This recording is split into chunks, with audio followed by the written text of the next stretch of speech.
wasn't doing anything, I swear to God. I swear I'm not. Help me!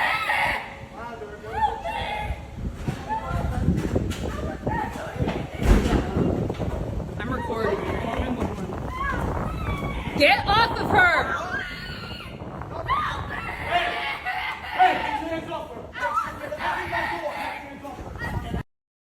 What the is Florida man up to now?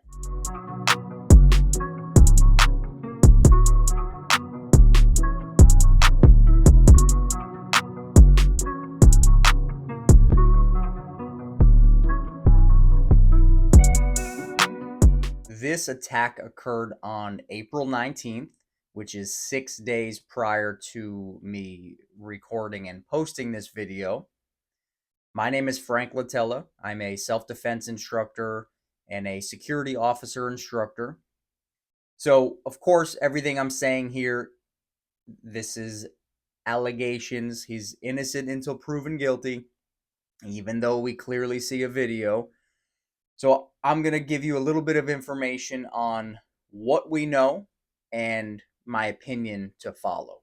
So this happened in Tampa. I'm in Boynton Beach, Florida. Tampa is about 3.5-hour drive. Tampa's on the west coast of Florida, and I'm here on the east coast. So this guy, Marius Mutu, if that's how you pronounce it, he alleges that people were throwing eggs at his apartment. And he sees this young girl walking by and assumed she was responsible for it. So my speculation leading up to it is he sees her, he walks outside, confronts her, she tries to get away, and he grabs her. And that's where the video begins. From what we see in the video, obviously you just saw it and you hear those screams.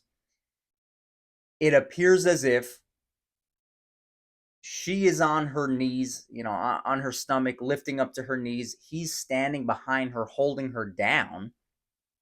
And who knows what his plan is.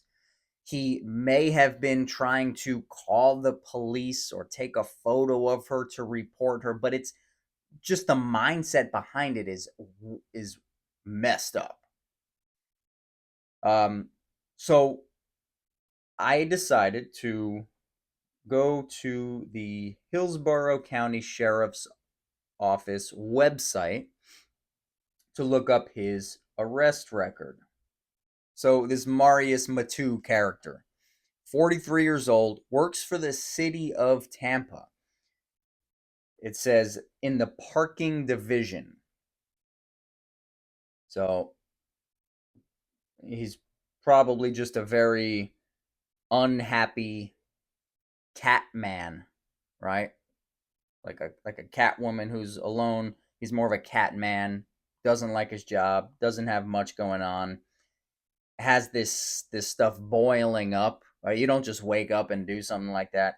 He has this boiling up, and then allegedly attacks this child, which from the video, once again, looks like it happened for sure. Information on the sheriff's website: false imprisonment, holding somebody against their will, restraining them by force.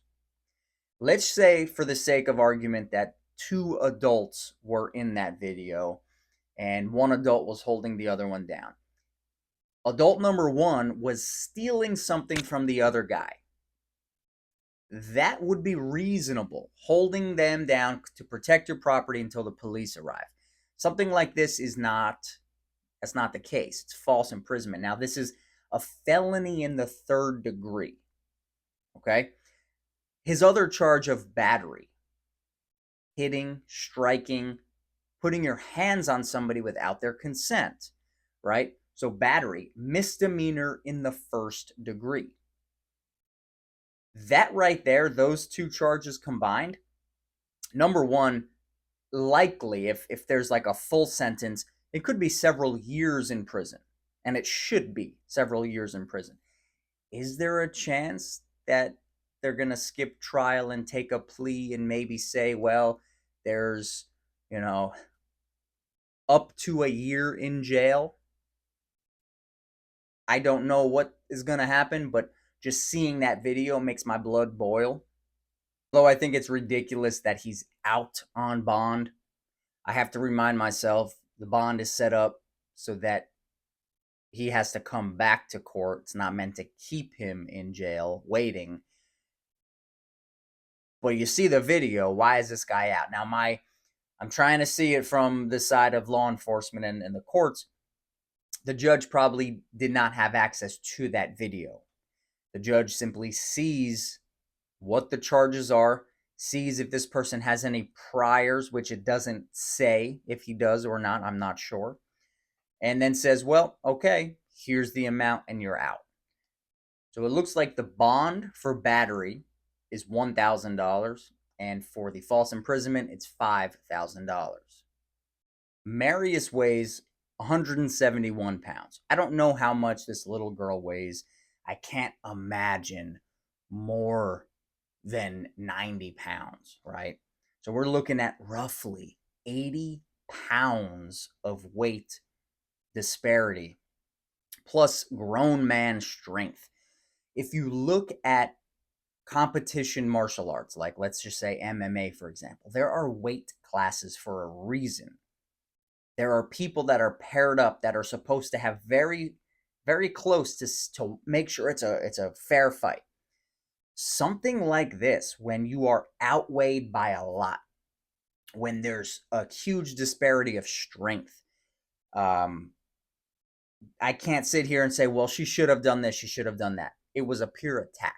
And she did a great job of making noise, because the person wouldn't have came out on the balcony if there was silence. And luckily that guy intervened. I probably would have kicked him in the face. So maybe that's what happened after the camera went off. I don't know. But the only thing I can say is the little girl didn't do anything wrong, minding her own business.